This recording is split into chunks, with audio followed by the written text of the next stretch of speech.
किसान, बदलते भारत की शान।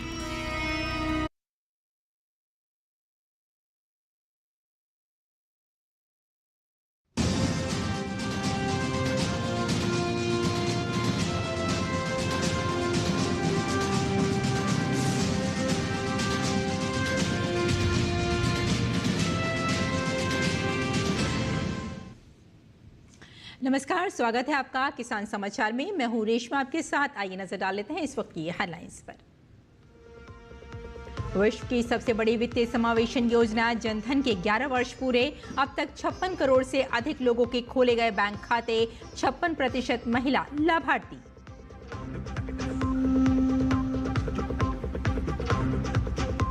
मोदी कैबिनेट का अहम फैसला, 31 मार्च 2030 तक बढ़ाई गई प्रधानमंत्री स्वनिधि योजना की अवधि। योजना के लिए 7,332 करोड़ रुपए का है प्रावधान। लक्ष्य है 1.15 करोड़ लाभार्थियों को कवर करना, जिनमें 50 लाख नए लाभार्थी होंगे शामिल।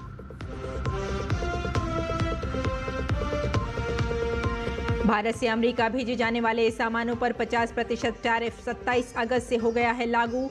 वहीं पीएम मोदी ने कहा, अमेरिकी टैरिफ का चाहे जितना भी हो असर, उनकी सरकार अपने किसानों, छोटे व्यापारियों और पशुपालकों के हितों की हर हाल में करेगी रक्षा।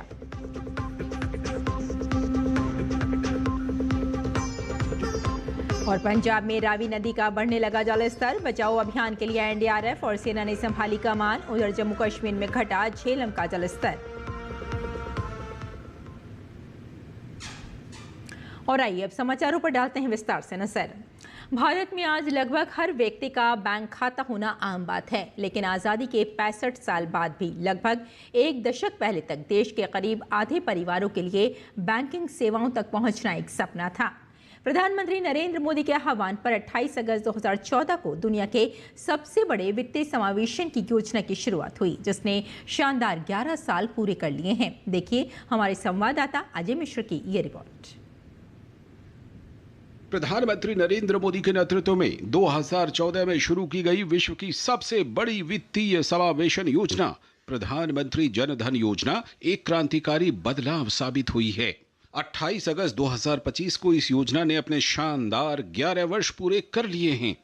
इस योजना ने देश के करोड़ों लोगों, खासतौर पर महिलाओं, युवाओं और हाशिए पर पड़े समुदायों को देश की आर्थिक मुख्यधारा में शामिल कर सम्मानजनक जीवन प्रदान किया है। जनधन खाता ने आधार और मोबाइल के साथ मिलकर एक ऐसे इकोसिस्टम का निर्माण किया है जिसकी वजह से सरकार और लाभार्थियों के बीच की दूरी ना के बराबर हो गई है। साल 2014 में लाल किले के प्राचीर से पीएम मोदी ने इस योजना की घोषणा की थी और 11 साल बाद एक बार फिर से उन्होंने इन खातों के केवाईसी प्रक्रिया को पूरा करने के लिए जनता का आह्वान किया है, जिसके लिए बैंकों ने भी 1 जुलाई से विशेष अभियान चलाया है। ये योजनाएं आपकी बहुत मदद करती है, इसलिए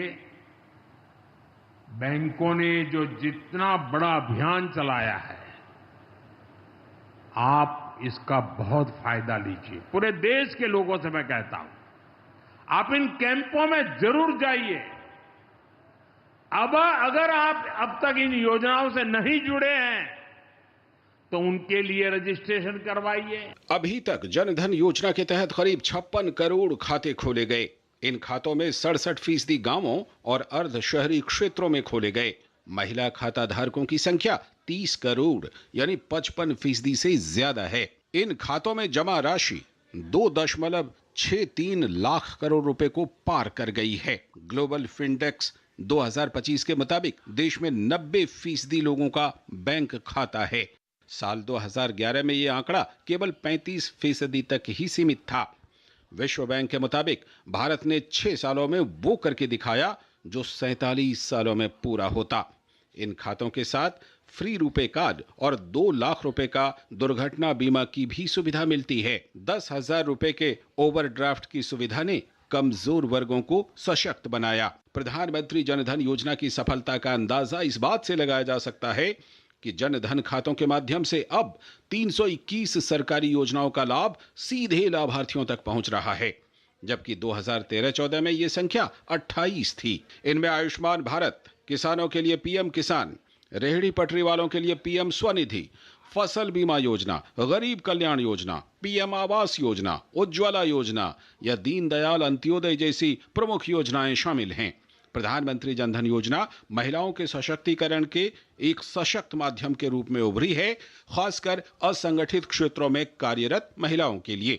पैसा जाए हमारे खाता में होता है, पंचायत लेन देन करी थे सब, और सरकारी को सुविधा हमें बहुत बढ़िया दी। जौन कुछ हुआ था तो वही से काम हुआ था, पैसा जमा करी थे, निकारी थे। जनधन जीरो बैलेंस वाला खाता खोला है, वही से अपन लेन देन करी थे। हमारे गैस के पैसा आवत है, वही से हमारा सारा कारोबार चलता। पहले जो है अकाउंट नहीं था, बहुत दिक्कतें थी किसानों को। अब जब से जो है जनधन योजना चली है, उसमें खाता खुल रहे हैं। पहले सरकार में कोई नहीं फायदा था, लेकिन अब जब से मोदी जी सरकार हुई है तब से तो बहुत फायदा मिला है। जनधन का सफर जन सुरक्षा से होते हुए अब स्वरोजगार के लिए भी मददगार साबित हो रहा है। जनधन योजना ने खाता धारकों को प्रधानमंत्री जीवन ज्योति बीमा योजना, प्रधानमंत्री सुरक्षा बीमा योजना और अटल पेंशन योजना जैसी सामाजिक सुरक्षा के साथ भी जोड़ा और मुद्रा, रेहड़ी पटरी वालों के लिए पीएम स्वनिधि और स्टैंड अप जैसी लोन की योजनाओं से भी। अपना खाता भाग्य विधाता की टैगलाइन के साथ 11 साल पहले शुरू हुआ ये सफर आज गरीब और मध्यम वर्ग के लिए आर्थिक और सामाजिक सुरक्षा कवच बन गया है। अजय मिश्र की रिपोर्ट, डीडी न्यूज। प्रधानमंत्री नरेंद्र मोदी की अध्यक्षता में केंद्रीय मंत्रिमंडल ने प्रधानमंत्री street vendors Atmanirbhar Nidhi PM Svanidhi योजना के पुनर्गठन और ऋण अवधि को 31 दिसंबर 2024 से बढ़ाकर 31 मार्च 2030 तक करने को मंजूरी दी है। इस योजना के लिए कुल 7,332 करोड़ रुपए का प्रावधान किया गया है। इसका लक्ष्य 1.15 करोड़ लाभार्थियों को कवर करना है, जिनमें 50 लाख नए लाभार्थी शामिल होंगे। योजना का क्रियान्वयन आवासन एवं शहरी कार्य मंत्रालय और वित्तीय सेवाएं विभाग संयुक्त रूप से करेंगे। इसमें लाभार्थियों को बैंक और वित्तीय संस्थानों के माध्यम से ऋण और रुपे क्रेडिट कार्ड की सुविधा मिलेगी। ऋण की पहली किस्त की धनराशि 10,000 से बढ़ाकर 15,000 रुपए, दूसरी किस्त 20,000 से बढ़ाकर 25,000 रुपए कर दी गई है, जबकि तीसरी किस्त पहले की तरह 50,000 रुपए ही रहेगी। लाभार्थियों को UPI linked RuPay credit card और डिजिटल लेन देन पर 1,600 रुपए तक कैशबैक का लाभ मिलेगा। स्वनिधि से समृद्धि घटक के तहत मासिक लोक कल्याण मेले आयोजित किए जाएंगे, ताकि स्ट्रीट वेंडर्स और उनके परिवारों तक सरकारी योजनाओं का लाभ सुनिश्चित किया जा सके। कोविड-19 महामारी के समय शुरू हुई ये योजना अब तक 68 लाख वेंडर्स तक पहुंच चुकी है और 96 लाख से अधिक ऋण वितरित किए जा चुके हैं।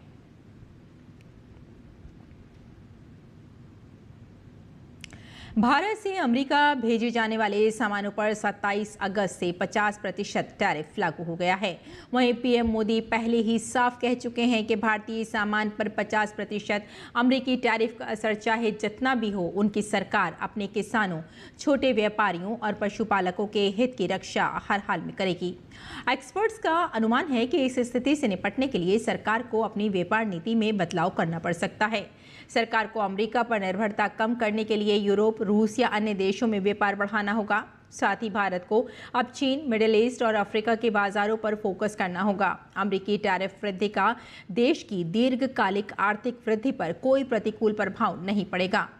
भारत अपनी नीतिगत स्वतंत्रता बनाए रखते हुए सुधारों एवं विविधीकृत व्यापार रणनीति के माध्यम से आत्मनिर्भर और रेजिलिएंट इकोनॉमी के लिए प्रतिबद्ध है। मोदी के लिए आपके हित सर्वोपरि है। मेरी सरकार लघु उद्यमियों का, किसानों का, पशुपालकों का कभी भी अहित नहीं होने देंगी। दबाव कितना ही क्यों ना आए, हम झेलने की अपनी ताकत बढ़ाते जाएंगे।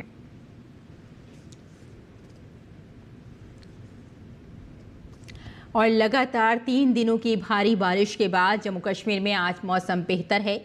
जनजीवन सामान्य हो रहा है। बाढ़ और भूस्खलन ने जम्मू कश्मीर में काफ़ी तबाही मचाई है। हजारों लोगों को सुरक्षित स्थानों पर पहुंचा दिया गया है।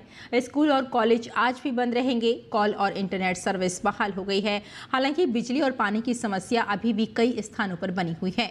प्रशासन ने कहा है कि वे सुविधाओं को बहाल करने के लिए हर संभव प्रयास कर रहे हैं।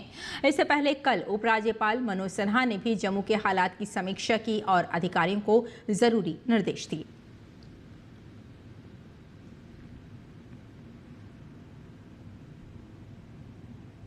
जम्मू कश्मीर में भारी बारिश से आई आपदा का प्रकोप धीरे धीरे कम हो रहा है। आज झेलम नदी का जलस्तर घटा हुआ दर्ज किया गया। नदी का जलस्तर धीरे धीरे कम हो रहा है और ये सामान्य स्थिति में आ रहा है। नदी के आसपास के इलाकों में बसे लोगों के लिए ये खबर राहत लेकर आई है। जम्मू कश्मीर पिछले कुछ दिनों से लगातार भारी बारिश हुई है वहाँ, जिसके बाद नदियाँ उफान पर पहुँच गई थी।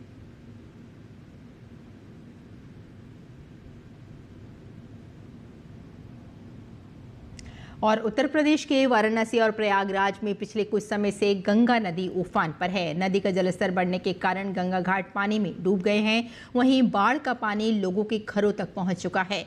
ऐसे में एनडीआरएफ की टीम ने वाराणसी में बाढ़ प्रभावित इलाके से करीब 33 लोगों को निकालकर सुरक्षित स्थान पर पहुंचाया है। वहीं प्रयागराज में भी कई इलाकों में बाढ़ का पानी घुस गया है। राहत और बचाव दल ने यहां से करीब 9 लोगों का रेस्क्यू किया।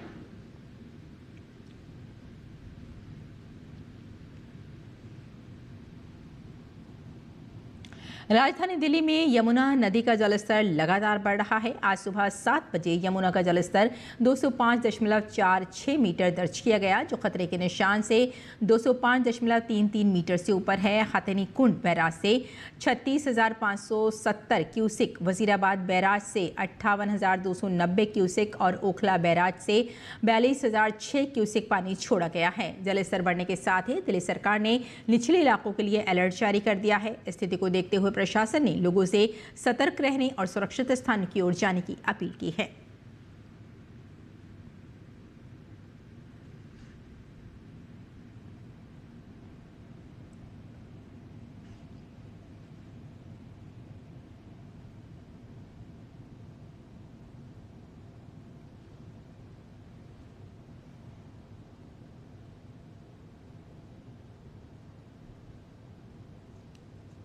और बिहार सरकार ने मखाना उत्पादन को प्रोत्साहित करने के लिए एकीकृत बागबानी विकास मिशन के अंतर्गत मखाना अवयवों की योजना को मंजूरी दी है। इस योजना का उद्देश्य मखाना उत्पादन का क्षेत्र विस्तार कर किसानों की आय में वृद्धि और महिला सहभागिता को बढ़ावा देना है। इसी का क्रियान्वयन वित्तीय वर्ष 2025-26 से 2026-27 तक किया जाएगा। इस योजना के लिए कुल 16.99 करोड़ रुपए की स्वीकृति दी गई है। पहले वर्ष 11.53 करोड़ रुपए की निकासी एवं व्यय की अनुमति दी गई है, जबकि दूसरे वर्ष के लिए 5.45 करोड़ रुपए का प्रावधान प्रस्तावित है। इस योजना के तहत किसानों को उन्नत बीज उपलब्ध कराए जाएंगे और बीज उत्पादन और वितरण को बढ़ावा देने के साथ ही परंपरागत मखाना खेती उपकरण किट जैसे औका, गांज, कारा, खेंची, चटाई आदि भी दिए जाएंगे।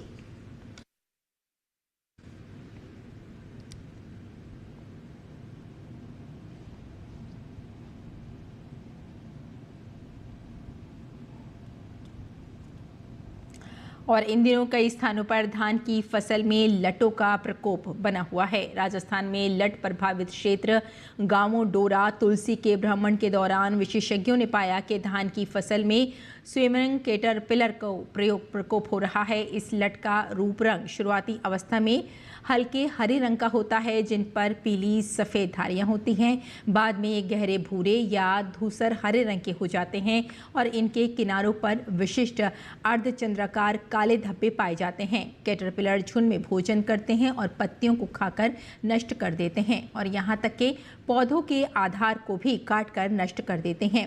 ये लट 6 लार्वा अवस्थाओं से गुजरते हुए लगभग 3.8 सेंटीमीटर की लंबी हो जाती है।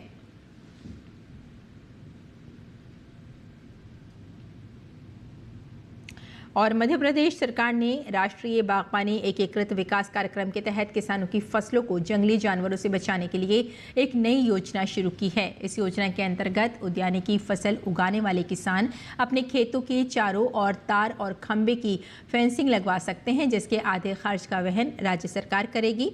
बता दें कि किसानों के सामने सबसे बड़ी समस्या जंगली जानवरों की बनी रहती है। ये फसलों को भारी नुकसान पहुंचा सकते हैं। ये योजना किसानों की आय में वृद्धि के साथ साथ उनकी फसलों की सुरक्षा सुनिश्चित करेगी और उन्हें आर्थिक नुकसान से बचाएगी। इसके अलावा इससे ग्रामीण किसानों में कृषि को लेकर आत्मनिर्भरता और सुरक्षा की भावना बढ़ेगी।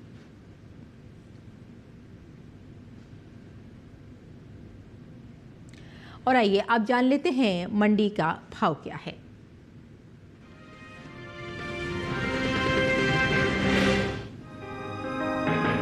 बुधवार को कृषि उपज मंडियों में केले की आवक सामान्य रही।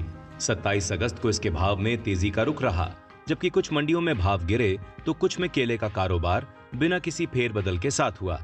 इसके हाजिर भाव की बात करें तो एग्मार्क नेट के अनुसार पंजाब की गढ़शंकर मंडी में केले के सौदों में बढ़त देखने को मिली। 26 अगस्त को इसका भाव रहा 3,200 रुपए, जो कि 27 अगस्त को 300 रुपए उछलकर 3,500 रुपए हो गया। राजस्थान की श्री गंगानगर मंडी में भी केले का कारोबार मजबूती के साथ हुआ। यहाँ 26 अगस्त को केले की खरीद 3,000 रुपए पर हुई। 27 अगस्त को यहाँ इसका भाव 200 रुपए बढ़कर 3,200 रुपए हो गया। जबकि केरल की पुलपल्ली मंडी में इस दौरान केले के सौदे स्थिर भाव पर हुए।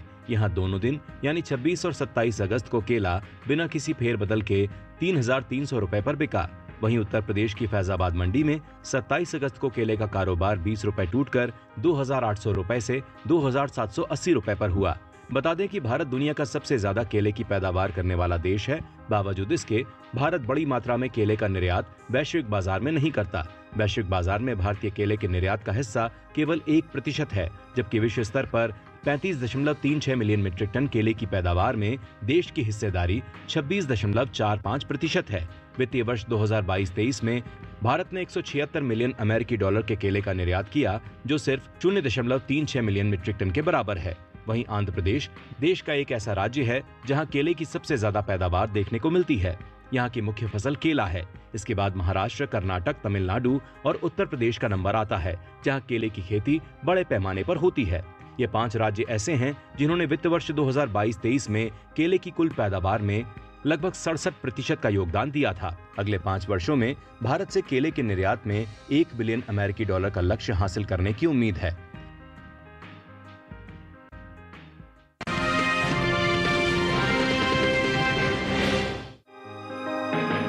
बुधवार को कृषि उपज मंडियों में नींबू की आवक सामान्य रही।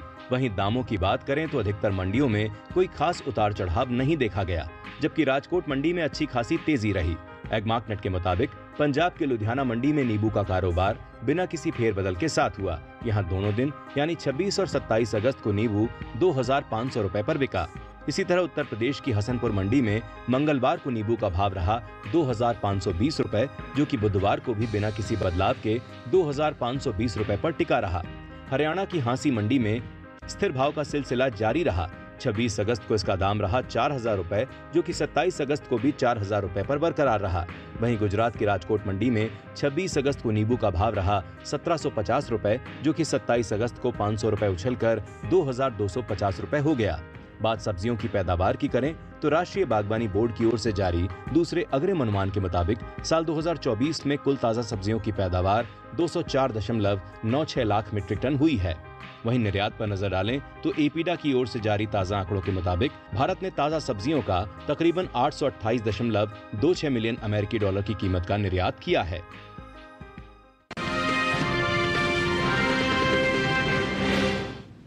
और किसान इस मौसम में कैसे रखें अपनी खेती का ख्याल, आइए जान लेते हैं।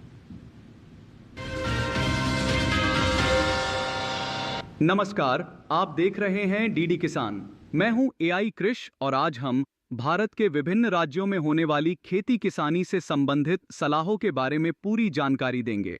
पंजाब के पश्चिमी हिस्सों में खरीफ की प्याज की रोपाई का काम करें। यहाँ के किसान फूल गोभी की अगेती किस्म की रोपाई भी कर सकते हैं। मध्य पंजाब के मैदानी इलाकों में उन्नत किस्म की फूल गोभी की रोपाई करें। यहाँ के किसान प्याज और बैंगन की रोपाई भी कर सकते हैं। ओडिशा में दलहनी फसलों में बारिश का फालतू पानी जमा ना होने दें। मूंगफली, मक्का, कपास और सब्जियों के खेतों में पर्याप्त जल निकासी की व्यवस्था करें। ओडिशा के पश्चिमी लहरदार क्षेत्र में जूट यानी सन के खेतों में जल भराव ना होने दें। मक्का, मूंगफली, सब्जियों और दलहनी फसलों में भी पर्याप्त जल निकासी की व्यवस्था जरूरी है। इसी तरह पूर्वी और दक्षिण पूर्वी तटीय मैदानी इलाकों में सब्जियों और फलों के पौधों को गिरने से बचाएं। पौधों की जड़ों में अधिक पानी ना भरने दें। उत्तर पूर्वी घाट इलाके में धान की फसल में पर्याप्त जल निकासी की व्यवस्था करें। पश्चिम बंगाल के तटीय खारे इलाके में सर्दियों के लिए रोपी गई सब्जियों के खेतों में पर्याप्त जल निकासी की व्यवस्था करें। पान की फसल में जल निकासी की व्यवस्था जरूरी है। बारिश की संभावना को देखते हुए खड़ी फसलों में उर्वरक डालने या छिड़काव का काम रोक दें। पश्चिम बंगाल के लाल मिट्टी वाले क्षेत्र में धान और मूंगफली के खेतों में पर्याप्त जल निकासी की व्यवस्था करें। पश्चिम बंगाल के पश्चिम बर्धमान जिले में धान, जूट और सब्जियों को जल भराव के समस्या से बचाएं। उप हिमालयी पश्चिम बंगाल के पहाड़ी क्षेत्र में टमाटर के पौधों को सहारा देने का काम करें। यहाँ के किसान रागी और धान के खेतों में पर्याप्त जल निकासी की व्यवस्था करें। इसी तरह कृषि और किसानों से जुड़ी हर महत्वपूर्ण जानकारी के लिए हमारे साथ जुड़े रहिए और देखते रहिए डीडी किसान। धन्यवाद।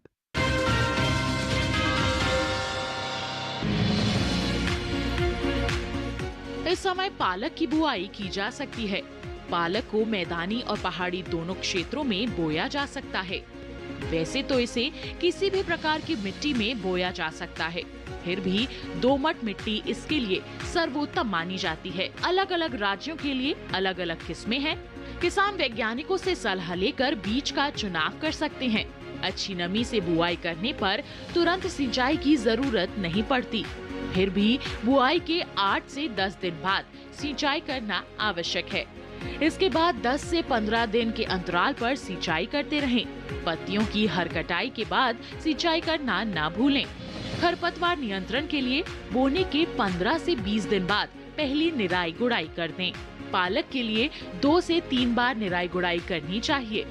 पत्तेदार सब्जियों में आमतौर पर बीमारी नहीं लगती, फिर भी अगर बीमारी लग जाए तो कटाई के बाद दवा छिड़कें ताकि पत्तियों पर दवाई का असर ना हो। वैसे पालक में सर्कोस्पोरा लीफ स्पॉट और डंपिंग ऑफ जैसी बीमारियों की आशंका रहती है। लीफ माइनर, चैंपा, माहू और इल्ली जैसे कीट पालक की पत्तियों को नुकसान पहुंचा सकते हैं। बचाव के लिए विशेषज्ञों की सलाह पर उचित दवाएं छिड़कें। ध्यान रखें कि फसल में किसी भी प्रकार की दवा का छिड़काव करने से पहले कृषि विशेषज्ञों से सलाह जरूर लें। पालक की 1 हेक्टेयर में 80 से 100 क्विंटल तक पैदावार होती है। इसे कई बार काटा जा सकता है।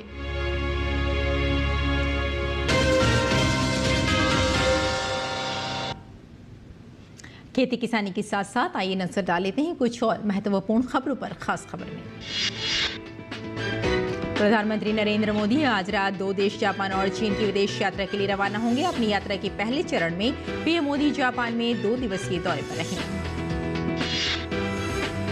जापान के बाद पीएम मोदी चीन के राष्ट्रपति शी जिनपिंग के निमंत्रण पर एससीओ शिखर सम्मेलन में भाग लेने के लिए चीन के तियानजिन जाएंगे। वे 31 अगस्त से 1 सितंबर तक चीन की यात्रा पर रहेंगे। राष्ट्रपति द्रौपदी मुर्मू ने ओडिशा और छत्तीसगढ़ के लोक पर्व नुआखाई पर देशवासियों को बधाई दी। बिहार पुलिस मुख्यालय ने आतंकवादियों से संबंधित एक बड़ा अलर्ट जारी किया है। पुलिस के अनुसार पाकिस्तानी आतंकी संगठन जैश ए मोहम्मद के 3 आतंकी नेपाल के रास्ते बिहार में घुसे हैं। नैनीताल जिले के मलिताल में देर रात एक बहुमंजिला इमारत में आग लगने की घटना सामने आई। इस हादसे में एक व्यक्ति की मौत हो गई है। फिलहाल आग पर काबू पा लिया गया है। नक्सलवाद खात्मे की दिशा में एक बड़ी सफलता मिली है। छत्तीसगढ़ के बीजापुर में बुधवार को एक साथ 30 नक्सलियों ने सुरक्षा बलों के सामने आत्मसमर्पण कर दिया।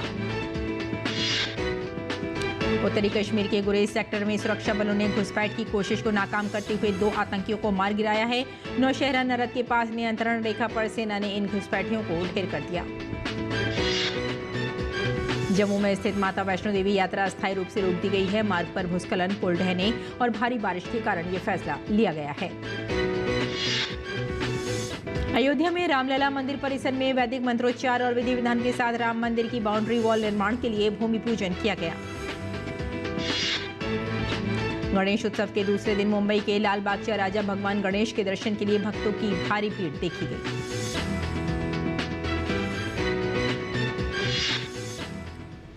तो किसान समाचार में फिलहाल इतना ही। अनुमति दी, नमस्कार।